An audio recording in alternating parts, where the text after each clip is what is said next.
On the day of my wedding to the man I love, I couldn't express how long I'd been waiting for this moment. But storms can hit without warning. I'm sorry, I'm pregnant with his child, my sister confessed.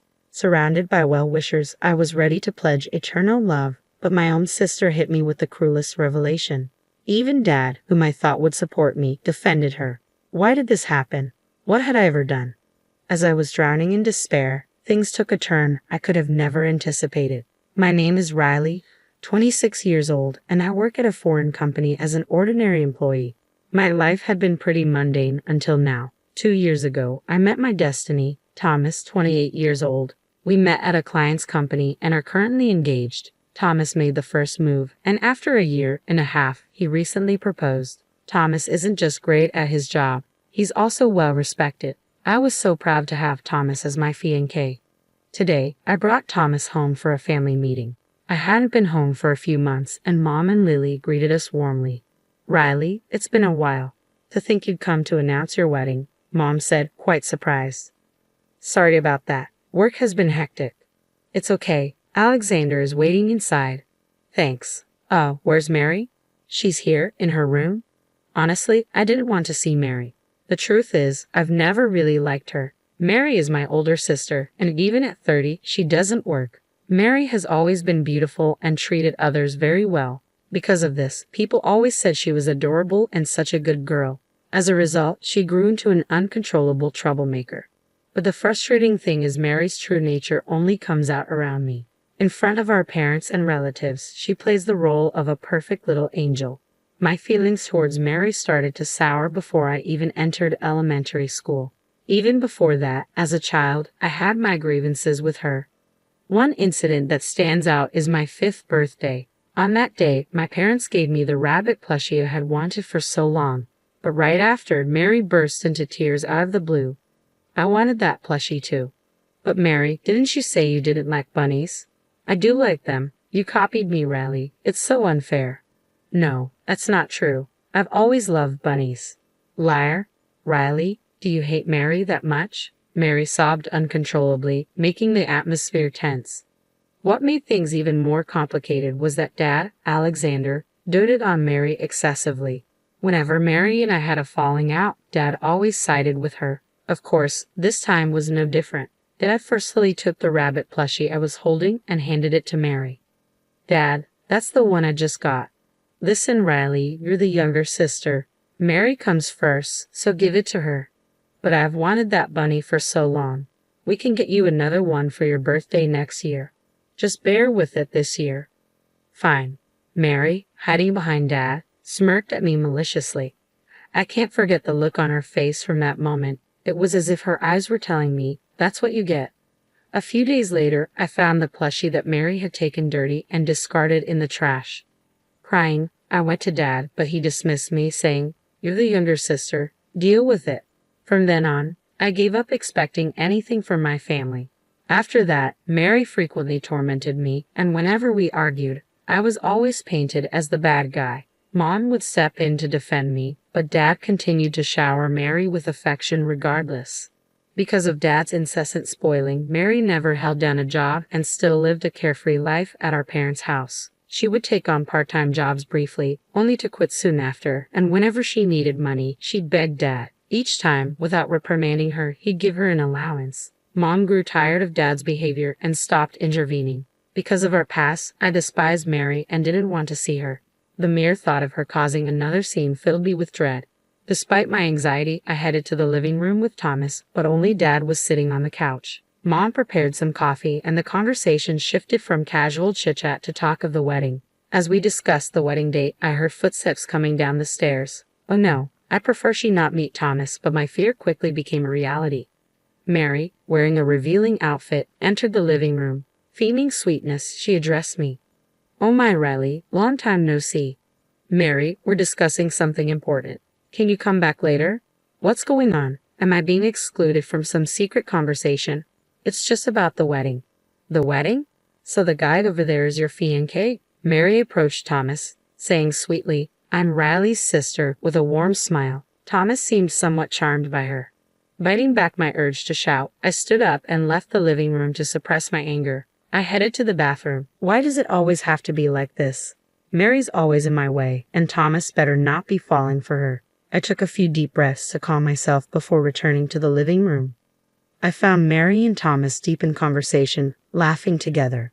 Witnessing that scene, the anger I'd been suppressing surged instantly. I gathered my things and called out to Thomas. Thomas, we're done here. Let's go home. Huh? Are we leaving already? What about the wedding plans? I'll contact Mom about it later. Can we just leave now? All right, Alexander, Lily, Mary, it was nice seeing you all. As we tried to exit the living room, Mary ran up to Thomas. Come back soon, she said, flashing a big smile. It irritated me. I had told Thomas about Mary before, yet seeing him so taken with her made me feel anger again. On our way home, I approached the topic with Thomas, trying to dispel my anger and anxiety. Thomas, you remember what I told you about Mary, right? Yeah, I do, but based on her chat today, she seems nice. That's the thing, she's like that with everyone but me. Please don't be so easily fooled. Hey, I'm not easily swayed. The one I love is you, Riley. I wouldn't fall for any temptations. I trust you. Yet, recalling Thomas's expression around Mary earlier, I still felt unease. I think we should avoid visiting my family home as much as possible after we're married. After that, we didn't discuss Mary and simply enjoyed our time together. Our wedding preparations were well underway, and I was too busy to dwell on anything else. Then the big day arrived. My wedding dress, which I had tried on many times and finally chosen, was perfect. My makeup was slightly bolder than usual, and I wore a subtle tiara. The once-in-a-lifetime event, the day I'd long dreamed of, came faster than I thought. Thomas looked tense, of course. I felt the same nerves, but more than that, I was overwhelmed with joy that we were finally becoming husband and wife. After the ceremony, as a whirlwind of emotions engulfed me, we transitioned to the reception venue. Once the groom finished his speech and the meal began, suddenly Mary, seated at the family table, broke down crying loudly. Everyone's attention was on her. When Dad asked what was wrong, Mary dropped a bombshell. I have something to apologize to Riley for. Apologize? What are you talking about, Mary? I asked. Riley, I'm so sorry. I'm pregnant with Thomas's child. What? I couldn't process this unexpected revelation. Mary's words echoed in my mind. Pregnant with Thomas's child. I cautiously looked over at Thomas, seated next to me. His face was pale, and he was sweating, looking down. In that moment, it hit me. What Mary was saying was true. Suddenly, my vision blurred, and I couldn't control my body. Then everything went black. I don't know how much time had passed when I came to lying on a sofa in the venue's waiting room. There was a slight headache. Then Mom approached, handing me a bottle of water. Riley, thank goodness you're awake. Mom, what happened? That must have been tough, to suddenly face such a situation. Yeah, I replied, still in shock. With Mom's words, the reality that Mary wasn't lying about her pregnancy hit me. It seemed like Mary had managed to take something precious from me again. Oddly, despite everything, I felt a strange sense of detachment, as if I were watching someone else's life fall apart.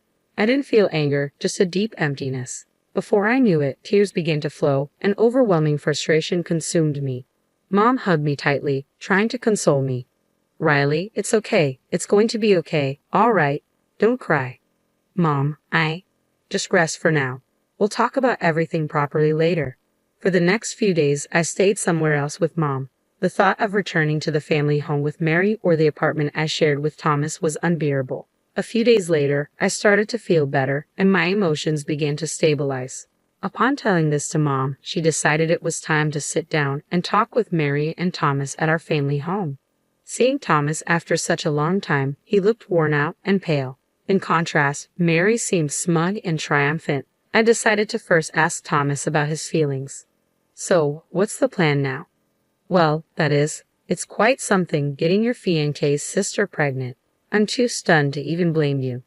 I'm sorry, but I love Mary. I can't marry you, Riley. I knew this was coming, but hearing Thomas's decision still stung. Sensing my emotions, Mary had a mocking grin on her face. Trying to hold back my irritation, I confronted her. What do you want, Mary? Well, isn't it obvious? I want to marry Thomas for our baby's sake. You're serious. You do know he was my fiancé, right? So even after all this, you still want to marry Thomas? That's perhaps because Thomas chose her, Mary said with certainty as if she had no competition left. Her apologetic face at the wedding venue was nowhere to be seen, replaced with a hateful smirk. Talking further felt like a waste of time. Feeling resolved, I realized it was time to move on from both of them. I took a deep breath to end the conversation, but Dad, who had been listening, spoke up. Riley, you understand, right? Dad, what are you talking about now? You've always been told to give way to your younger sister, haven't you? What's your point? Hand over Thomas to Mary. To begin with, there's a reason he cheated on you. In that instant, something inside me snapped. All this time, I've been told to give in to my younger sister because she's younger. This is so unjust. I won't put up with it any longer. I'll get my revenge. I plan to demand compensation from Mary and Thomas and get a restraining order against Dad for past abuse.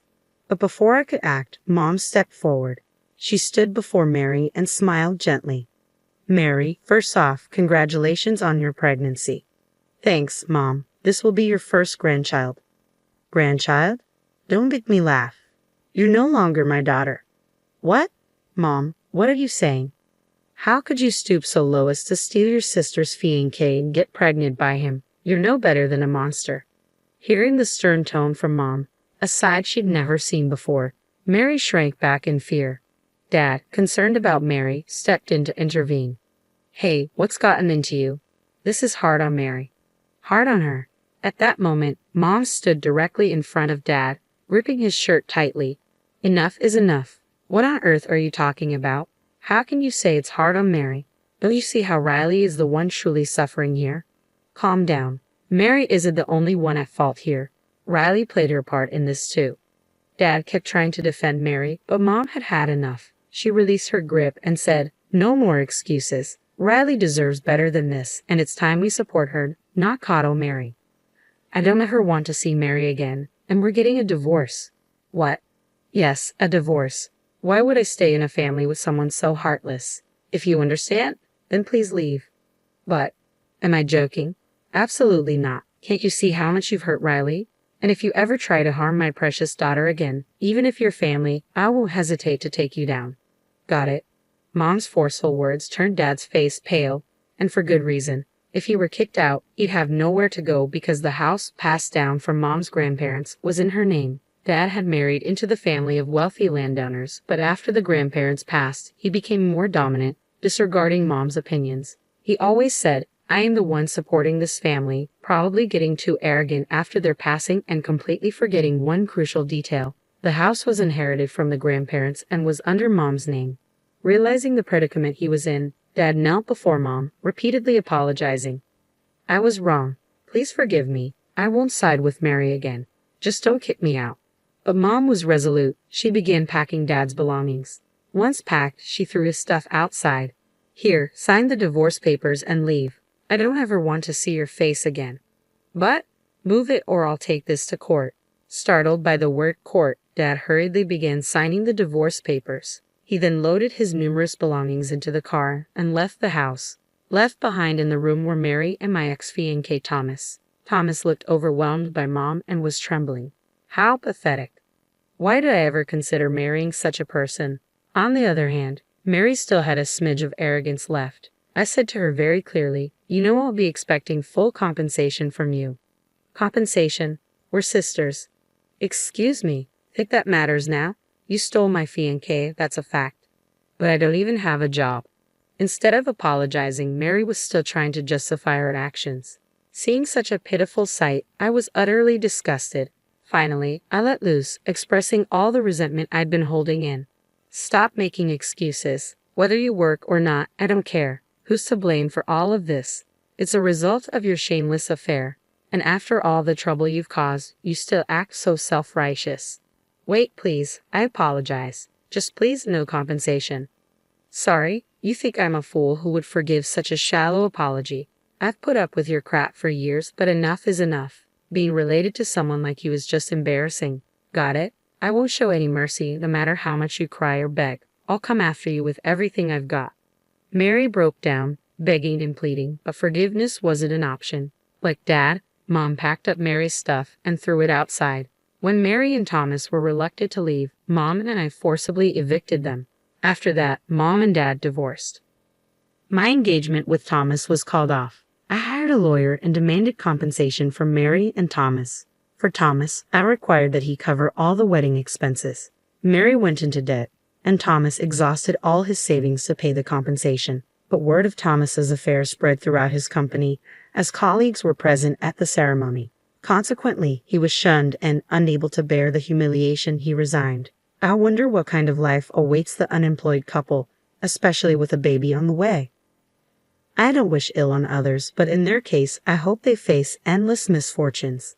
As for me, I moved out of the apartment I shared with Thomas and began to live with Mom. Spending time with her has been enriching. Surprisingly, I feel refreshed despite the recent breakup, all thanks to Mom, who fiercely protected me. Will I ever love someone again? If I do find someone in the future, I hope it's someone who can make Mom proud.